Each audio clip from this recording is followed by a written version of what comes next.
అందరికీ నమస్కారం. నేను జి సంతోష్ కుమార్, గుంటూరు చరపతి ఫార్మసీ కళాశాలలో చదువుతున్నాను. ఇప్పుడు మనం ఫిట్స్ అంటే ఏమిటి, ఫిట్స్లో రకాలు తెలుసుకుందాం. బ్రెయిన్లో న్యూరాన్స్ మిస్ఫైర్ అవ్వడాన్ని ఫిట్స్ అంటారు.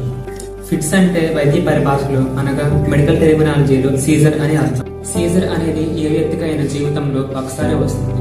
అదే సీజర్ 2-3 సార్లు కన్నా ఎక్కువగా వస్తే దాన్ని ఎపిలెప్సీగా పరిగణిస్తారు. సీజర్స్ అనేవి 2 రకాలుగా విభజించారు. మొదటిది జనరలైజ్డ్ సీజర్స్, రెండవది పార్షియల్ సీజర్స్.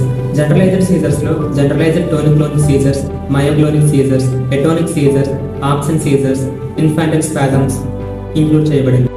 పార్షియల్ సీజర్స్ లో simple partial seizures, complex partial seizures, simple partial or complex partial secondary generalized seizures include చేయబడింది.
ఇప్పటివరకు ఫిట్స్ ఎన్ని రకాలు నేర్చుకున్నాం.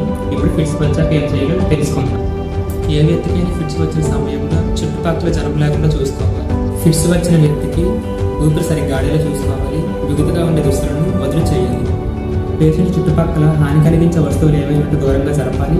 పేషెంట్ కలద్దాలు పెట్టుకుంటే వాటిని తీసివేయాలి. ఒకవేళ పేషెంట్ చేతిలో పదునైన ఆబ్జెక్ట్స్ ఏవైనా ఉంటే వాటిని దూరంగా ఉంచాలి. ఫిట్స్ వస్తున్న సమయంలో చేయవలసిన జాగ్రత్తలు: పేషెంట్ యొక్క కదలికల్ని మనం ఆపకూడదు. అదే సమయంలో 108 వెహికల్కి ఫోన్ చేయాలి. తల కింద ఎత్తైన వస్తువులను పెట్టాలి.